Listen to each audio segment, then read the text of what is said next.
You finish a conversation and feel more tired than you did before it started. It was not an argument. There was no visible tension. It was just an exchange of positions about something that happened in the world. A political decision, a public case, a topic everyone was discussing.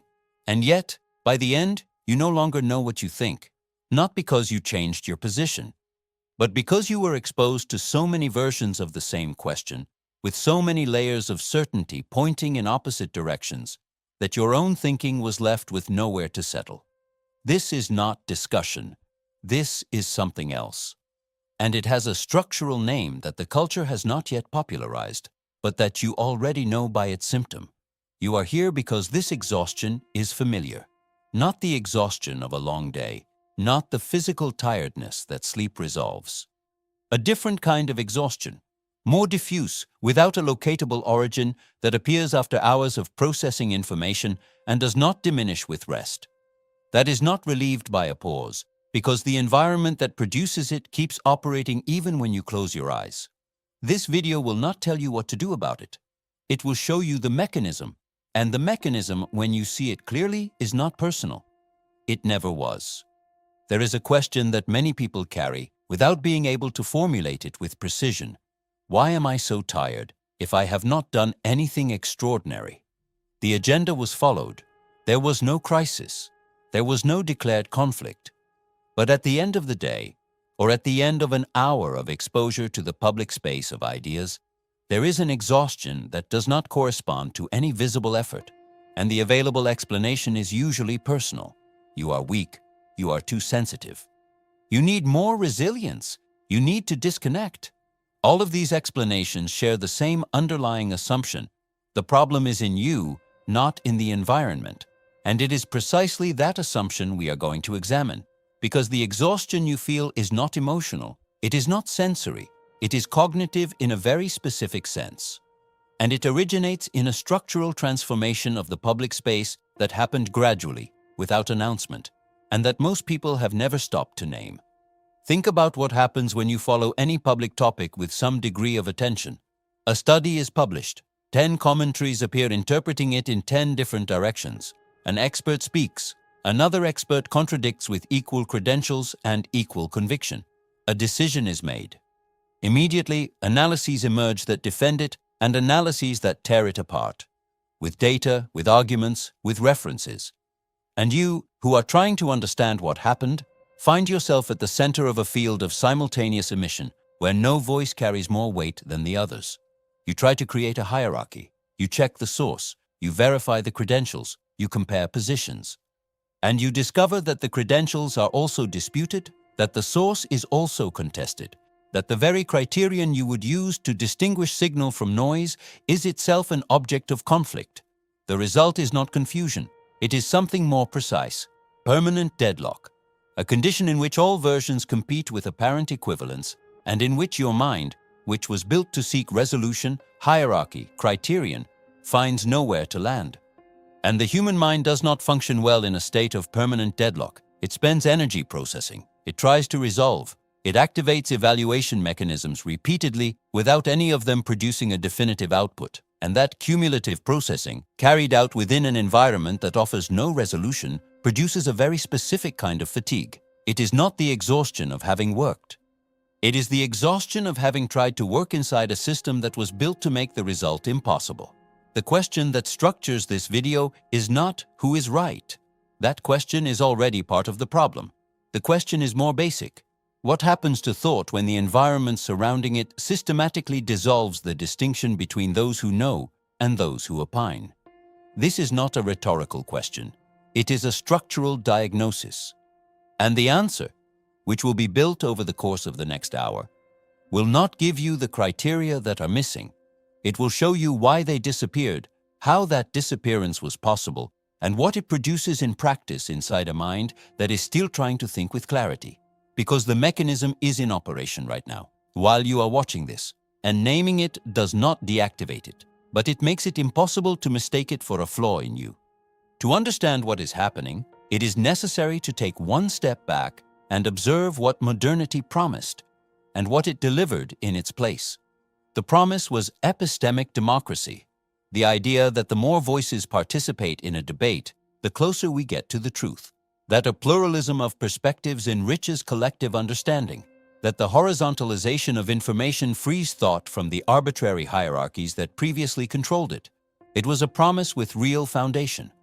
Historical epistemic hierarchies were frequently not sustained by competence. They were sustained by power, and there was something genuinely liberating about the idea that knowledge should not be the property of institutions. The problem was not in the premise, it was in something the premise did not anticipate: the difference between democratizing access to information and democratizing the capacity to evaluate it. These are two distinct things, and confusing them produced a result that no one had planned, but that, in retrospect, was foreseeable. What contemporary modernity built was a space where every voice has the right to circulate, but where the criteria for evaluating the weight of each voice were systematically eroded, not through the bad faith of individuals, through the logic of the system itself, which treats equivalence of access as equivalence of authority.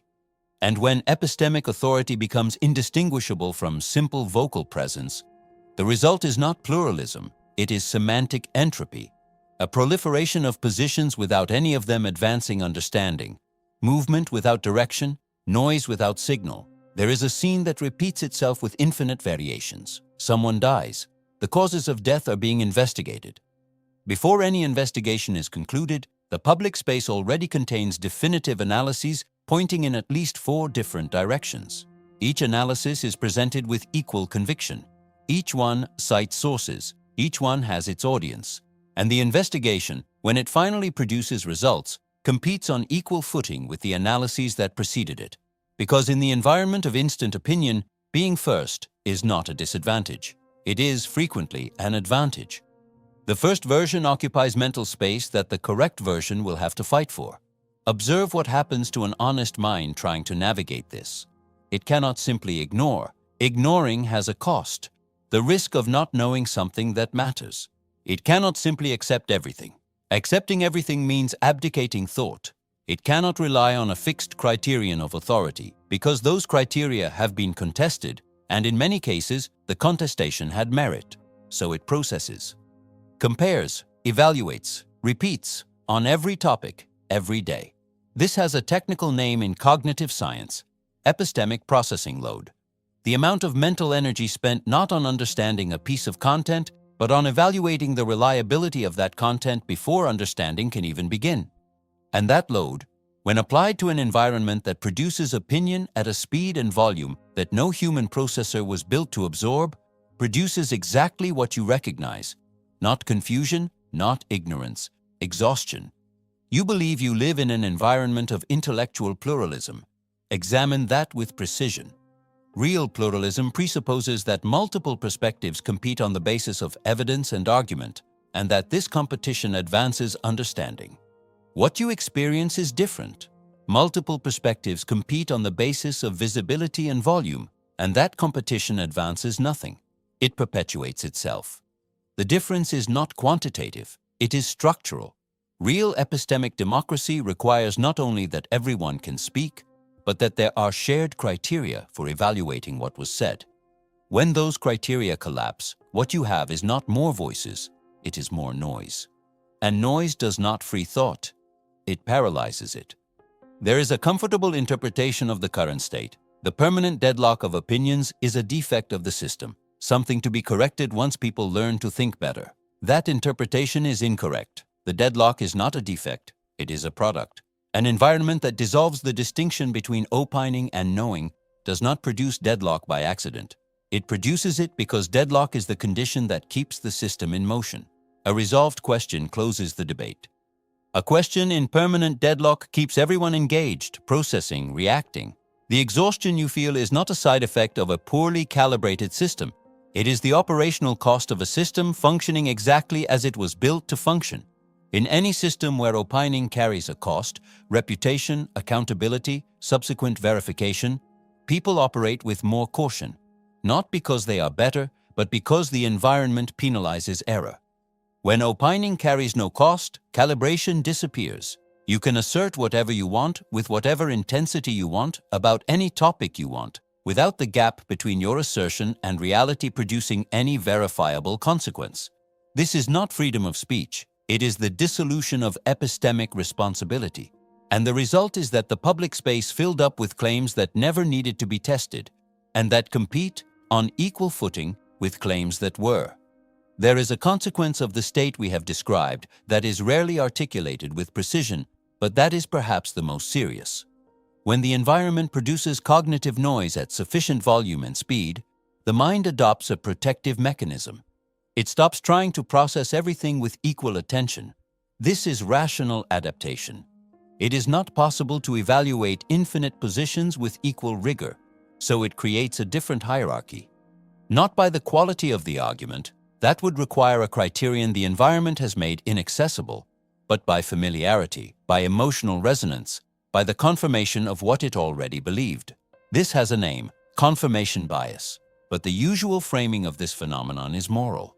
You have bias because you are lazy, because you are partial, because you do not want to make the effort.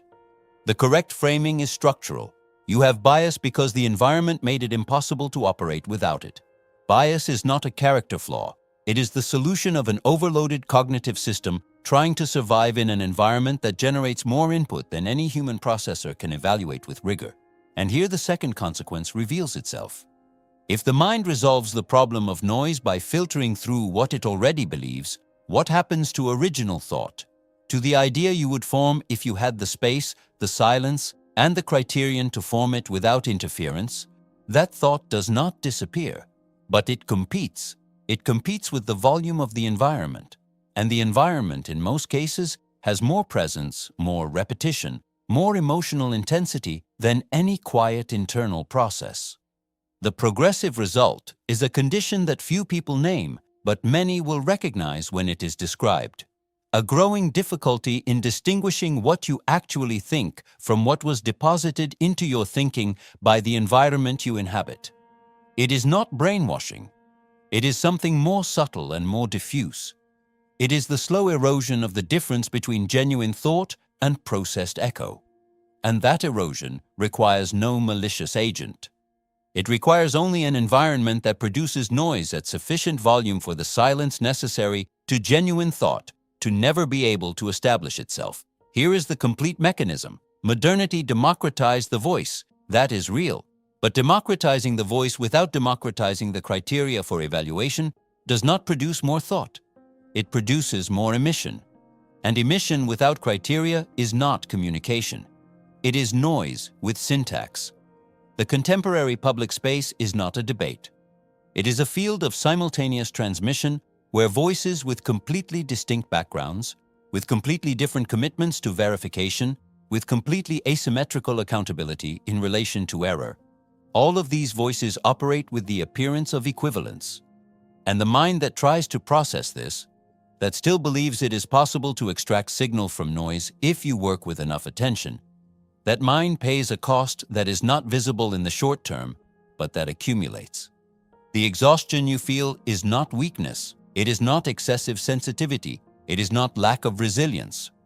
It is the predictable result of a cognitive system being operated beyond its design capacity in an environment that was structurally reorganized to produce noise as the default condition. You are not getting weaker. The environment is getting louder. And the distinction between those two statements is not merely consoling. It is the prerequisite of any honest analysis of what is happening. What you have seen up to this point is not a critique of pluralism. Pluralism has real value and is not what is under discussion. What is under discussion is a specific confusion. The confusion between equivalence of access and equivalence of authority, between the right to speak and the weight of what was said, between the democratization of the voice and the democratization of knowledge. These things are not the same. And when the environment treats them as if they were, the result is not more collective intelligence. It is more cognitive processing without a corresponding product, more effort without resolution, more movement without direction. Semantic entropy is not an abstract concept. It is what you experience when you finish an hour of exposure to the public space of ideas and feel less capable of thinking clearly than you did before you started. When the intake of information did not increase your understanding, only your fatigue. The environment that produces this result is not accidental. It is the product of a specific logic that was built over decades and that now operates in a sufficiently naturalized way to seem simply like how things are. It is not how things are. It is how this specific system functions. And the difference between those two formulations is the difference between accepting exhaustion as a natural condition and recognizing it as a symptom of an identifiable structure. Now look at what this implies about your own thinking.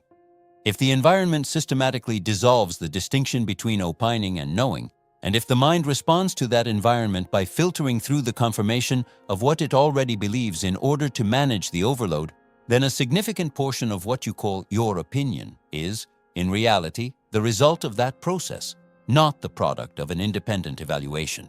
This is not an insult to your intelligence. It is the description of how any cognitive system functions when operated in an environment of chronic overload. You are not more or less rational than any other human being. You are subject to the same processing limitations as everyone else. And the environment was built, not intentionally, but structurally, in a way that maximizes those limitations. The question this raises is not, how do I become more rational? That is the individual question the system wants you to ask, because it keeps the diagnosis at the personal level. The structural question is different. What is required for genuine thought? Thought that is not echo, that is not confirmation filter, that is not accelerated processing of external input, to occur? That question has no prescribed answer, but it permanently changes the framing. Because from the moment you see that the exhaustion is structural and not personal, the available interpretation also changes. The exhaustion is not evidence that you are inadequate for the contemporary world. It is evidence that you are still trying to think inside an environment that was built to make precisely that more difficult. And that distinction, small as it may seem, completely reorganizes where you place the responsibility for what you are feeling. The diagnosis is architectural. It is not that people are getting less intelligent. It is not that the culture has lost its values. It is not anyone's particular moral failure. It is that a system was built gradually, without central planning, but with consistent logic, that treats every voice as equivalent, every opinion as equally weighted, every argument as equally fit to circulate. And a system with these characteristics does not produce more collective wisdom. It produces more volume, more emission, more positions in conflict, more processing without product, more fatigue without a name. You are not getting less intelligent. You are trying to think inside a structure that was organized to prevent thought from completing itself. That will not change because you decided to be more discerning. It will not change because you read more or argued less. The structure is larger than the individual decisions you can make within it. What changes is the clarity about what is happening. And that clarity has a value that is not prescriptive. It is not now do X. It is now you see the mechanism. And seeing the mechanism does not solve the problem, but it makes it impossible to keep confusing the noise of the environment with the sound of your own thinking. At some point, in the middle of everything that circulates, can you still hear what you think, or only what everyone else has said? That is not a rhetorical question. It is the question the environment was built to ensure you never had enough silence to formulate. Nietzsche observed that the greatest danger is not believing something false. It is losing the capacity to distinguish what you believe from what was deposited in you by an environment that never stopped emitting. This condition is not new, but the speed and volume at which it now operates have no historical precedent. The Antidote Philosophy channel exists to name these mechanisms, not to prescribe a way out, not to offer definitive criteria, but to ensure that structural analysis remains available in an environment that would prefer you to keep processing noise without ever stopping to name it. If this is the kind of thinking you want close, the channel is here. Subscribe. Keep reading the code.